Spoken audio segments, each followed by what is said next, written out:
Critic said we also took steps, both administrations, that were useful. Now, you can't stay in lockdown forever. You have to open up the economy. And I think this government realized that. But by the time the government started that process, which I think needed to be done, we were already acclimatized to wearing masks. We were already educated to social distancing. We had already set up virtual platforms for meetings, ways to social distance and still carry on business. As you know, most students are learning from home and that kind of thing. So the economy is opening up, but it's opening up in a different way, in a way that shows respect for COVID. There are a number of difficulties we have. The first we've dealt with, what Lenox is talking about, travel. Our two ports of entry, Temerian and Ogle, have very strict guidelines as to who can come in. So in order to come in, within, I think it's 48 hours before your flight, you have to show that you took a test and you came up negative for COVID. On the flight, you are masked, and when you get in, depending on how long before you were tested negative, you either have to self-isolate or you have to take different measures. So that safeguard, that barrier wall is up. We're not allowing it to be broken down. The rest of the world, especially up north, and we tend to look northward when we're looking abroad, they are getting into winter and they are seeing serious spikes because the COVID bug does well in cold, damp conditions. So they are going to have a spike. We're having a spike, but not as bad as what you're seeing in France and England and the States. I think Texas reached 1 million today, positive cases. That is something. One of the good things that this administration has done is that it has increased testing. And that was important. It's allowed us to see Lenox's community and very quickly see the damage that is being done there. The drawback that they have is that our borders with Venezuela and Brazil are porous, and the lifestyle of the people in the interior is not conducive to social distancing. You cannot have them wearing masks and practicing social distancing in the interior. It doesn't work. And when they interface with Brazil, interface with Venezuela, those porous borders make them particularly vulnerable, which is why you see the disproportionately high figures in Region 1 going down to 8. So we have to think about that. And the one shortcoming I will identify is what Lenox talked about. The solution cannot be a lockdown in a village that is already borderline poor and does not have a margin of fat to look after itself. That can't be the solution. I think I congratulate the government on their testing to keep abreast and to see what's happening. I also congratulate them on their transparency, that we are informed. They haven't kept it secret, and you remember the previous administration was taking steps not to publish information. But having identified hotspots, I think more needs to be done for the protection of the people. A lockdown is a simplification. It doesn't solve the problem, and it exacerbates the problems that they already have. But overall, I think a lot of good has been done. There are a few areas that need some improvement. So I'll just ask a very simple thing before we go to the break, which the technical personnel is indicating to me we have to go on as soon as I'm done with this. For Lenox, Critic, as well as Timothy, just one very simple thing. If you are to rate the response to COVID by the PVP administration over the past 100 days, with grading A to F, what would you give it? And we can start with Lenox.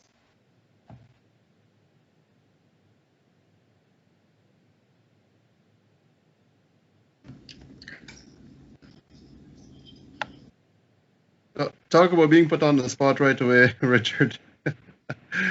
Look, I agree with Tim. We have to commend the government for their efforts and how far they've gotten. One of the issues that I have is pretty much the social structure in indigenous communities does not support lockdown. We have a different social environment compared to Georgetowners or coastlanders.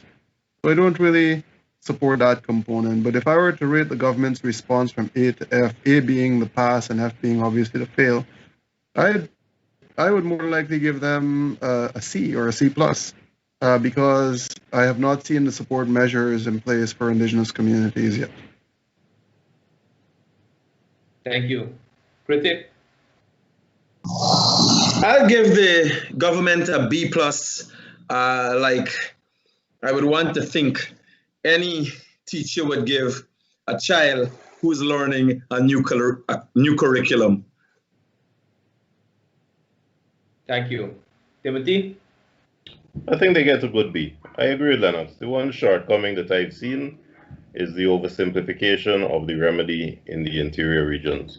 That needs more work. But except for that, in terms of educating people, keeping the numbers as low as possible, it's worked. Our most populous area, Region 4, the numbers are remarkably low. It's in those regions that you do not control the borders, and the government can't control the borders, that you have spikes. But they need a better system of caring for the ill who are there. Thank you. Technical folks, we can go for the break now. Travelspan is pleased to announce that the airport in Guyana is now open. There are flights from New York and Miami non-stop to Guyana. Call Travelspan for all your travel needs to Guyana or for your vacation to Mexico or Punta Cana. Call 718-845-0437. That's 718-845-0437. Flights are now on sale to Guyana and vacation packages are now on sale to Mexico and Punta Cana. Call 718-845-0437. Logistics International, based in Trinidad with representatives in Guyana, is pleased to announce its shipping services from Trinidad to Guyana.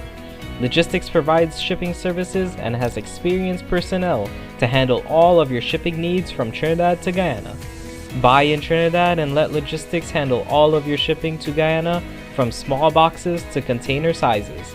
Call Logistics in Trinidad at 1-868-336-8218 to handle all of your shipping needs, and they handle all sizes. Logistics International has been shipping for over 22 years to many Caribbean countries with reliability and dependability. Call 1-868-336-8218 in Trinidad. That's 1-868-336-8218. Or email at liclcargo@gmail.com. Globespan 24x7 continues its efforts to serve the communities. The platform provides for all sides to air their views and discuss solutions. Viewers in Guyana and across the world are participating in these discussions. Globespan's platform offers Guyanese an opportunity to express their concerns and discuss solutions in the political realm, thereby addressing the polarized situation. Discussions also include social ills such as alcoholism, domestic violence, and suicides that have been plaguing the people. The Globespan 24x7 platform connects the diaspora and the world with Guyana. So become a supporter of Globespan 24x7 today by clicking the badge icon on the lower right side of your screen. For only $10 a month, you will be a supporter of Globespan 24x7 initiative and have a badge displayed on your Facebook profile. Help us to continue to serve the communities. Cannot travel due to COVID? Then treat yourself or your loved one with a gift. Purchase it online, then let Travelspan Shop and Ship take care of the rest. Travelspan is now offering a shop and ship program to Guyana and Trinidad. Cheap rates plus tracking and multiple offices in Georgetown, West Coast Demerara, and Berbice to take care of your package. Treat yourself and ship your Christmas gifts early this year. In Guyana, 227-1701, and in New York, call 347-238-2201. That's 227-1701. And in New York, 347-238-2201. Let Travelspan and Globespan take care of your online shopping and shipping.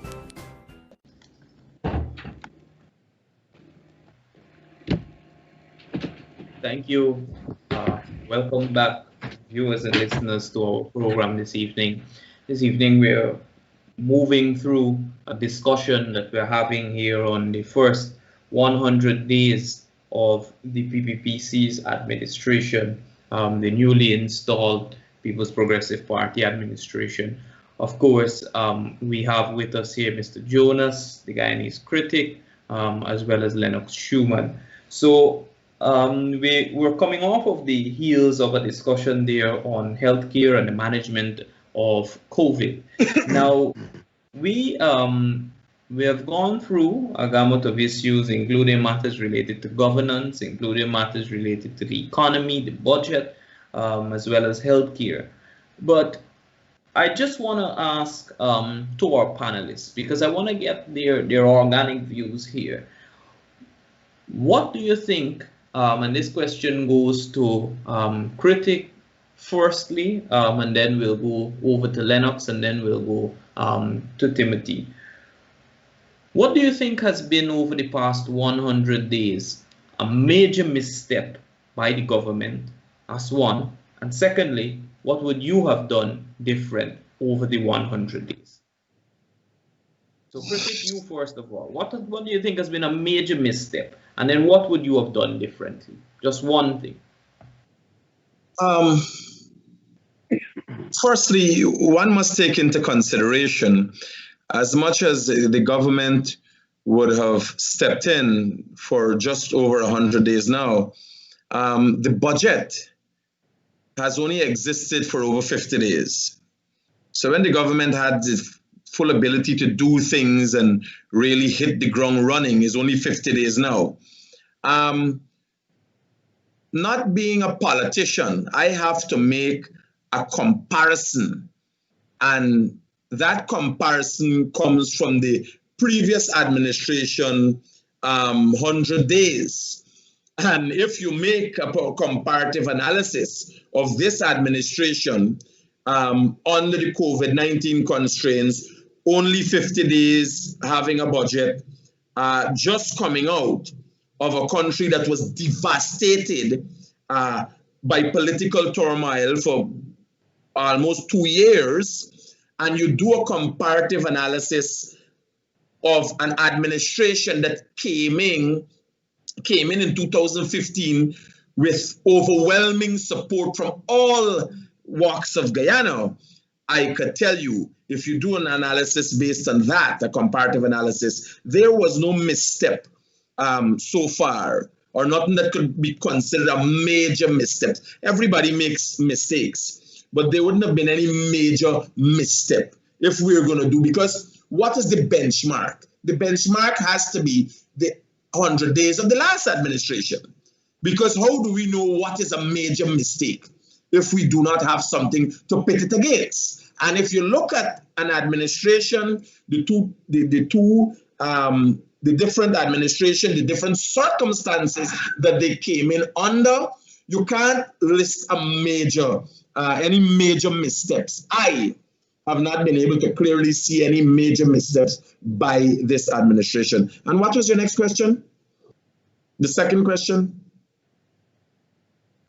The other question is, what would you have done differently over the 100 days? Or what's something that you would have brought differently to the table over the 100 days? I would say I would go with what Timothy and Lenox are fighting for. I would have really bent backward to reach out to the opposition, because the only real problem that we have in this country, we have the resources, we have everything. We have two major problems. Is two political parties that are two sides of a coin that is being spun by a gambler, and well, there's one way to put it. And our difference is, so if somebody was to really lean backward, this creates the confusion in this country's politics. And corruption. Yes, corruption is what was in my mind. This corruption, by the way, is shared by both sides of the political divide, right? So if administration that came in really leaned backwards, right? And this is from my perspective, they really lean backward to involve the opposition, I think we could have started looking at heading in a direction where Guyana could really be seeing change. But again, I am not I've never been a PPP member or a PNC member, and I don't come with the extensive background that these people have of each other that really fosters this hatred and everything else that they have for one another. But if I were afforded the opportunity, I would really lean backwards to get the opposition on board. Because if you look, as of recent, even Region 5 and so, it could be blamed on a side. It could be blamed on politics. It could be blamed on our racial divide. So you really have to get a government coming in with I would have expected a political will to see this fostering or bridging this divide we have. There's all of that is actually needed for moving forward in Guyana. Thank you for that. Chris, I guess you want me to get in here, right? Yeah, Lenox, go ahead. One of the missteps, or I could think of two really. The first one is I don't think that they have pursued some of the alleged wrongdoings of APNU, and I'm not talking about witch hunting.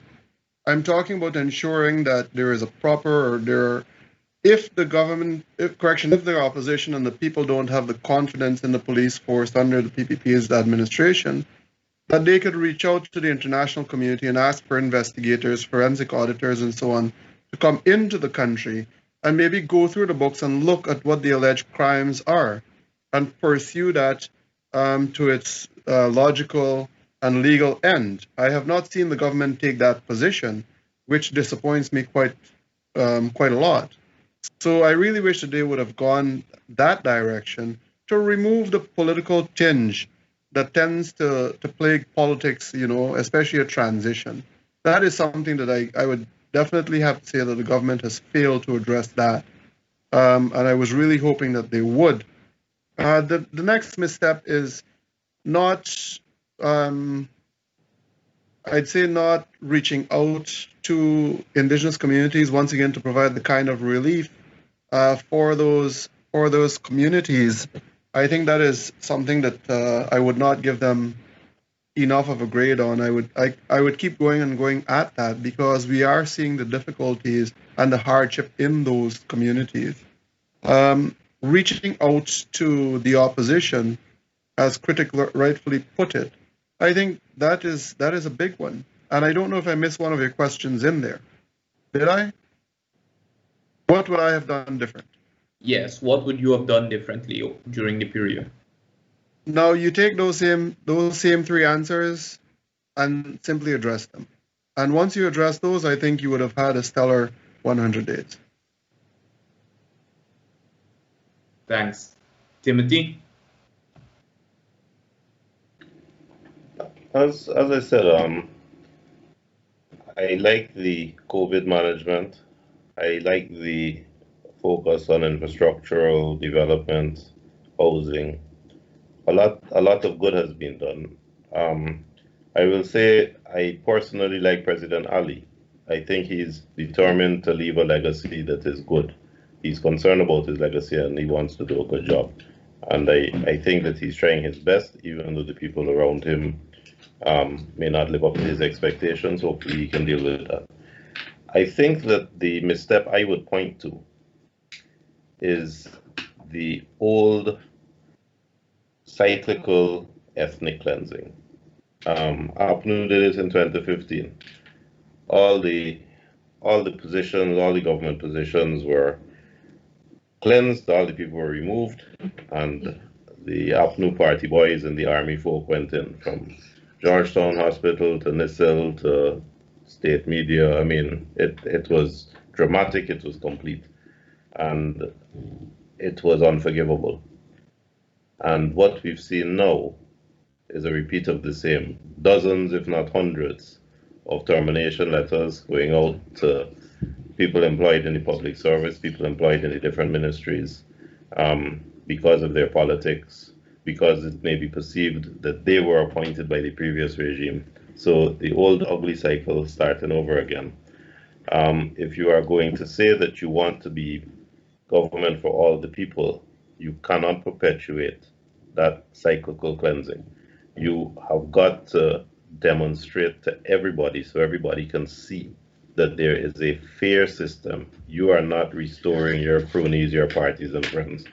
The most obvious example I can give you is when Carl Greenwich could no longer sit in Parliament, could no longer be a minister because of his citizenship. And Granger created a post for the gentleman in foreign affairs, foreign affairs secretary or something. Previously didn't exist. So a job given for a crony. All the perks, same car, same privileges. Now, that was an abuse of my taxpayer money.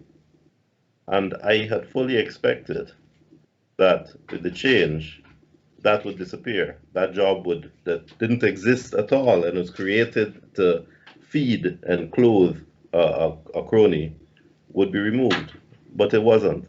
So that same imaginary job is now held by Robert Passad, another crony. That's not the way to say to the Guyanese people, we are the government for all the people. So as part of the renewed cycle of cleansing that I saw, I also saw the reinstitution of cronies, of the old guard, coming back in to collect their pound of flesh. I didn't think it was desirable. I think that the government may have lost some goodwill because of it, but I hope in the future to see transparent systems where people are put in on merit, not by grace, not because somebody made a good decision, but because the legislation is changed to make it statutorily mandated that this is the system we follow to hire people. Thank you, Timothy. Of course, the folks in the background are signaling to me that I have to begin to wrap up the program. But before we head to the end of the program, or on our way to the end of the program, I'd want to ask, so we have discussed 100 days, but what about the next year? What do you expect from the PPPC administration? Let's say we're to fast forward to 2021. What do you expect? What do you hope? If you were to be giving some advice to them, what would you hope to see them achieve by end 2021? And I'll, of course, start this with Lenox, then we'll go to Critic, and then over to Timothy.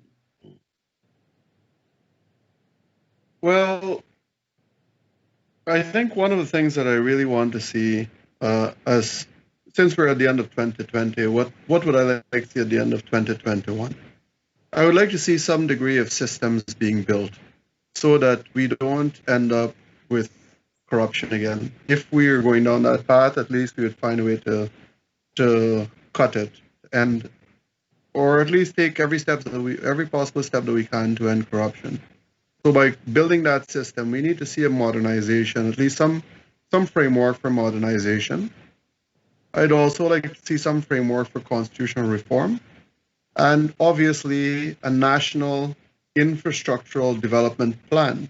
As you know, many communities rely on airplanes, indigenous communities, for their supplies. And with COVID present right now, many of those communities are not being supplied by those very airplanes. So we have to ensure that those things are addressed. If you've got a massive infrastructural development network, then you don't have to rely on airplanes. You could drive out and go and get whatever you need and maybe have market access. I would also like to see movement and compliance with the bilateral agreement between the Kingdom of Norway and Guyana, so that we are going to see the land titles that the indigenous peoples have been applying for time immemorial be addressed. I think without some of those things, I don't see that 2021 would be closing off very nicely for me. And I would tell you also not for our constituents. I could go on. It's a long and comprehensive, but not conclusive nor exclusive list. But I know we're time sensitive right now as I watch the clock. Yeah. Thank you very much, Lenox. I have one more question, but I'll come back to that. It's one of the very simple ones. Critic.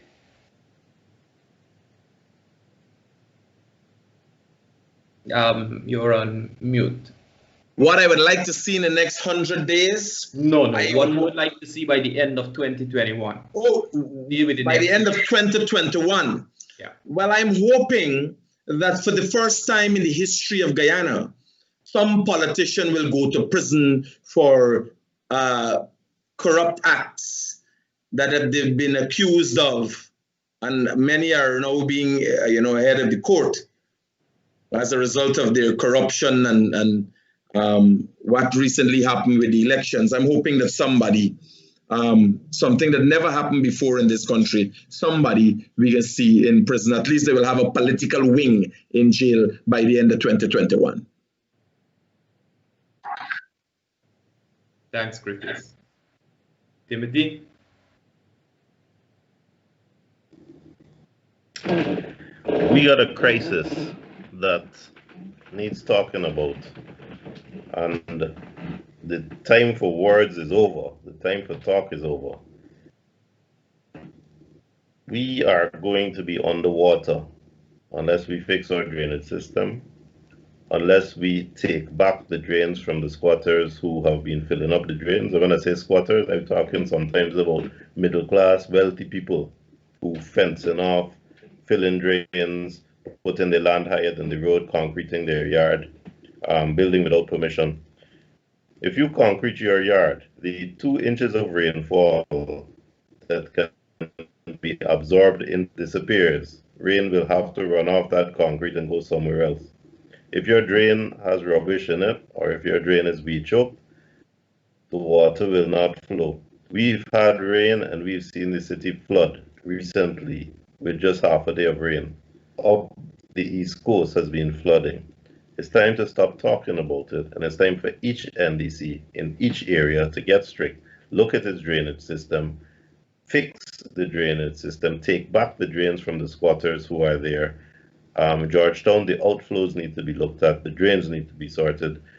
That is something that has to be done urgently, or else all the noise we're making, we're going to be making it with a snorkel. And I would like to see the government focus on that urgently over the next year, because the time for talking about it is over. Definitely. Thank you very much for that, Timothy. So, folks, we are at the end of our program here this evening, and of course, we have been speaking about and around 100 days assessment of the new PVPC administration. Now, to do some amount of justice to the topic at hand, let me just ask each of you once again the very simple or not so simple task of giving a rating. Let's go A to F once again and rate the 100 days of the PVP in office, starting with Lenox.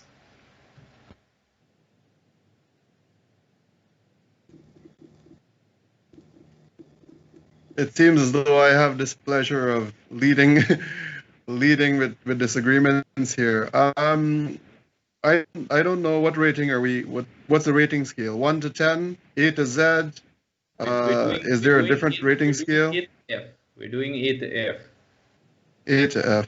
In the 100 days, I would simply give the government a B. There are some things. I think Critic might have put it very amply, is that, a new child comes back or comes to town, then they need some time to get together with their work. Some minor missteps, but I think they have done a tremendous amount more than I would have seen in the last 2 years under APNU. So I'd give them a B on that. Thank you. Critic? I would give the administration a B, putting all the circumstances together and, well, again, doing a comparative analysis of the last administration. So a B for me. Thank you, Critic. Timothy? They get a C, but a good C. I believe that President Ali is a smarter, more proactive, better listener than his predecessor. He's a better leader than his predecessor. And he's shown energy and he's shown dynamism that has been good. I have not seen better systems implemented for greater transparency. I have seen some of the old guard come back that nobody wanted to see again. I have not heard a whisper about constitutional reform. and there has been a marked resistance against reaching across to the opposition to try to reduce the winner-take-all stakes so that the fight is not a fight to the death, as we keep seeing. Those are my criticisms. And for those failures, I'm afraid I won't do better than a C.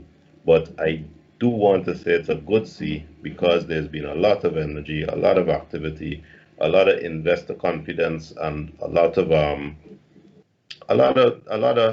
reaching out within the society. A lot of it has been photo ops, as you yourself said, but I don't think you can ignore the good that has been done, reopening the economy, dealing with COVID. So a good C. Thank you. Gentlemen, we are sadly to the end of our time this evening. We've had a very, very engaging audience here on the Facebook Live. I've been following some of the commentary.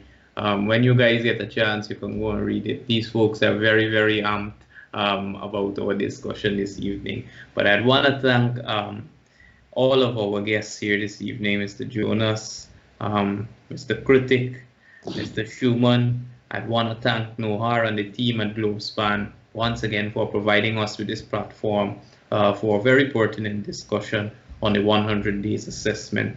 I have, of course, tried my best to engage you folks as much as possible to be able to tease out as much of the assessment as is possible in this short period of time. For some reason, these discussions, even when they go on for 2 hours, 2.5 hours, they are left wanting much, much more. But thank you so much, gentlemen. It's already 9:35 here in Guyana. Viewers and listeners, thank you very much. I'd like to thank each of our panelists, especially this evening, for spending their evening with us. And I certainly look forward to us having much more another discussion on many of the issues which we have discussed here this evening. So viewers and listeners, ladies and gentlemen, panelists and team, thank you all very much. It's been a pleasure. Thank you very much, Richard. Lenox, Critic, good talking to you.